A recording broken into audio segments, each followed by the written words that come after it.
చూడండి ఈపులు ఇమానమూతం అవుతాయని మన ప్రభుత్వంలో చెప్పడం జరిగింది.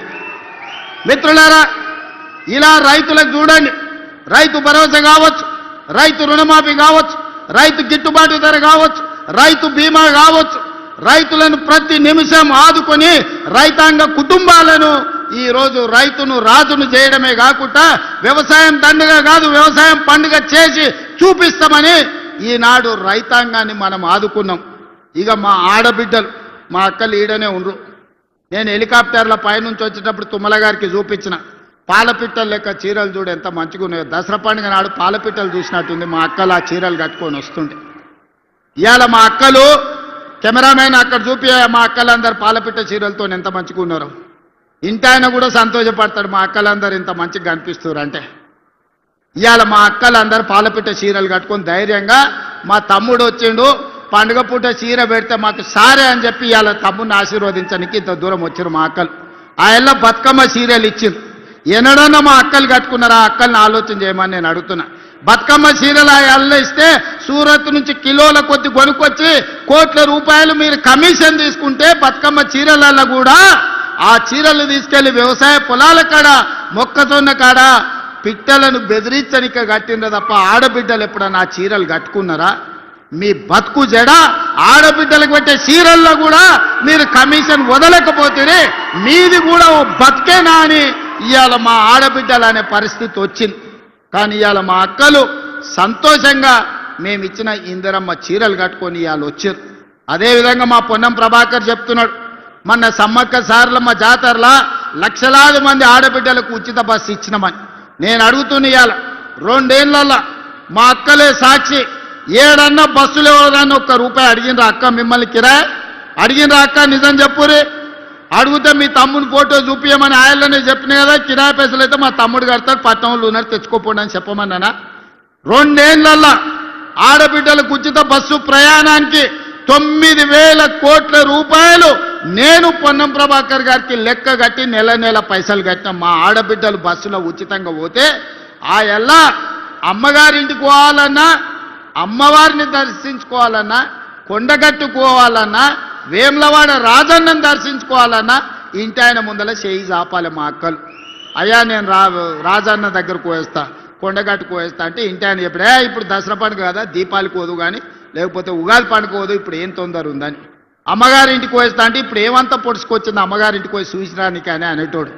కడుపులో బాధ దుఃఖం ఉన్నా ఇక ఆయన నగదు ఇవ్వకపోతే బస్సులో పోలేని పరిస్థితి. మా అక్కలు మనసులే బాధ పెట్టుకొని ఇంటికానే పిల్లల్ని చూసుకుంటూ ఉండేది.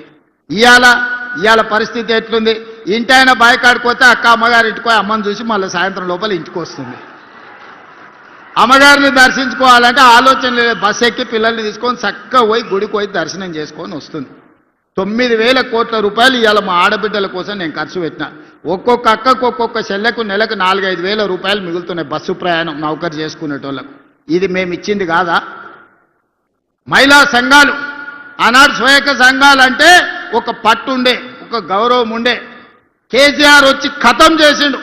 పావులా లేదు, సున్నా లేదు, వడ్డీ లేదు, నగదు లేదు. మా ఆడబిడ్డల చేతుల సిల్లి గవ్వ లేకుండా చేసిండు. మనం వచ్చినాక 27,000 కోట్ల రూపాయలు ఆడబిడ్డల చేతులు పెట్టి మీరు వ్యాపారం చేయండి, మీరు కోటీశ్వరులు కాండి అని 27,000 కోట్ల రూపాయలు ఇవాళ 0 వడ్డీతో మా అక్కల చేతుల నగదు ఆడుతుంది.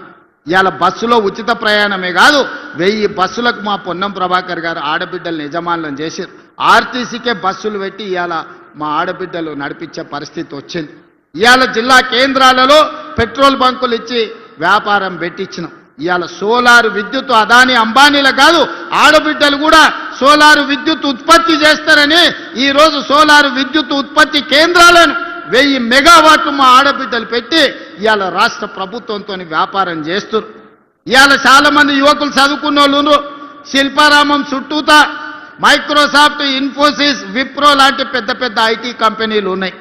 ఆ పక్కనే ఆడబిడ్డలకు 100 కోట్ల రూపాయల భూమి ఇచ్చి 150 స్టాల్స్ శిల్పారామం పక్కనే పెట్టించి వాళ్ళు తయారు చేసే వస్తువులను ప్రపంచానికి అమ్మేటట్టు ఈరోజు అవకాశం కల్పించినాం. ఇవాళ ఇక్కడ ఉన్నోళ్ళు ఎవరైనా మా అక్కలు తయారు చేసే నిర్మల్ పెయింటింగ్స్ కావచ్చు, చేతితోని తయారు చేసే వస్తువులు కావచ్చు, ఆన్లైన్లో అమెజాన్లో ఆర్డర్ పెట్టడానికి ఇవాళ మా అక్కలు తయారు చేసిన వస్తువులు ఆన్లైన్లో ప్రపంచానికి అందుబాటులోకి తీసుకొచ్చినాం. ఇవన్నీ మా ఆడబిడ్డల ఆత్మగౌరవం పెంచడానికి మేము చేసిన ప్రయత్నం కాదా అని నేను అడుగుతున్నా. ఇవాళ ఒక పక్కన రైతులు, ఇంకొక పక్కన విద్యార్థులు, మరో పక్కన నిరుద్యోగ యువకులు, ఇంకొక పక్కన ఆడబిడ్డలకు ప్రతి విషయాన్ని అడిగి తెలుసుకొని వాళ్ళ సమస్యలు ఒకటొకటిగా పరిష్కరించుకుంటున్నాం.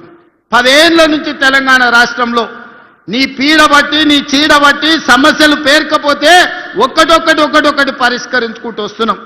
ఆ ఏళ్ళ మేము అధికారం ఇచ్చినప్పుడు 70,000 కోట్ల అప్పు ఉంటే 10 ఏళ్లలో 8,11,000 కోట్ల రూపాయల అప్పులు మన నెత్తి మీద మోపిండి అయ్యగారు. పోయి ఫామ్ హౌస్లో వండుకున్నాడు, నీ సావు నువ్వు సావని.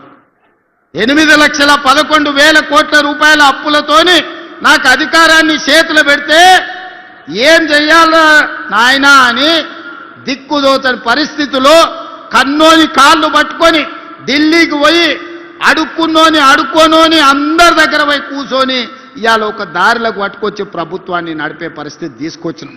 ఒకటొకటిగా అప్పులు కట్టుకుంటూ వస్తున్నాం. అసలుకు మిత్తికే ఆయన చేసిన అప్పులకు మిత్తి కట్టనికనే నెలకు 5-6 వేల కోట్ల రూపాయలు కట్టాల్సి వస్తుంది. సంసారం దివాలా దీపించిండు, బజార్లో ఇజ్జత్ లేకుండా చేసిండు, సిల్లి గవ్వ ఉట్టకుట చేసి రాష్ట్రాన్ని ఆడ పడేసిపోయి ఫామ్ హౌస్లో వండుకున్నాడు. నీ సావు నువ్వు సావుపో, ఇక నేను రానే రాను, బడికే రాను అంటాడు. నెల మాత్రం జీతం తీసుకుంటుండు, దానికి మాత్రం ఏం తక్కువ లేదు. వెనకటికో పెద్ద ఆయనే చెప్పిండంట, మందేమో ఎప్పటోళ్ళనే మూలుగూడనేమో మున్పటోళ్ళనే అని. మందేం తగ్గలే, మూలుగూడ కూడా తగ్గలే. అది అట్లనే ఉంది, ఇది ఇట్లనే ఉంది. కానీ అధికారం ఉంటేనే నేను అసెంబ్లీకి వస్తా, లేకపోతే రానుపో అని అన్నాడు. బడికి రాకపోతే పిల్లగాని ఈపులు వలగొట్టడా అనే పంతులు. ప్రభుత్వ ఉద్యోగి నౌకరికి పోకపోతే జీతం కట్ చేస్తలేరా? మరి ఇవాళ కేసీఆర్కి ఏం కట్ చేయాలని మిమ్మల్ని అడుగుతున్నా. ఒక్కరోజు కూడా అసెంబ్లీకి రాడు, ఒక్కరోజు కూడా ఒక మంచి మాట మాట్లాడు. వస్తే ఏదో ఒకటి శాపనార్థాలు పెట్టిపోతాడు. 40 ఏళ్ళ అనుభవం అంటాడు. నీ అనుభవం అంతా మమ్మల్ని శాపనార్థాలు పెట్టడానికేనా? ఇది తెలంగాణ సమాజానికి ఏమన్నా మంచిదా? మీరు ఒక్కసారి ఆలోచన చెయ్యండి. అందుకే ఇవాళ వాళ్ళందరూ కట్టగట్టుకొని మన మీద విషం జుమ్ముతున్నారు. ఓ రోజు తండ్రి, ఓ రోజు కొడుకు, ఓ రోజు అల్లుడు, ఓ రోజు బిడ్డ, ఓ రోజు సటకుని కొడుకు. ఇక సటకుని కొడుకు నుంచి చెప్పాలంటే మిడ్మానేరు ఉందనే ఉంది కాడ రవీందర్ అని ఆ ఊర్లో కొట్లాడినోడు ఉన్నాడు. చివరికి మిడ్మానేర్ల పట్టాలు కూడా వదలలేదయా. రాష్ట్రాన్ని దోసుకున్నదే కాదు, మిడ్మానేర్ల పేదోళ్ళకి ఇచ్చే ఇండ్ల పట్టాలు కూడా సడ్డకుని కొడుకు ఇవ్వలే. ఆ సడ్డ కూడా ఈడ ఇసుక దందాలు ఎట్లా చేసిండో మీకు అందరికీ తెలిసి, చొప్పదండోళ్ళు అందరు తెలిసి, నేను కొత్తగా చెప్పాల్సిన పని లేదు. ఏదన్నా వదిలినరా, గాలి వదలలే, నీరు వదలలే, ఇసుక వదలలే, రోడ్డు వదలలే, కంకర వదలలే, రాష్ట్రాన్ని మొత్తం గుల్ల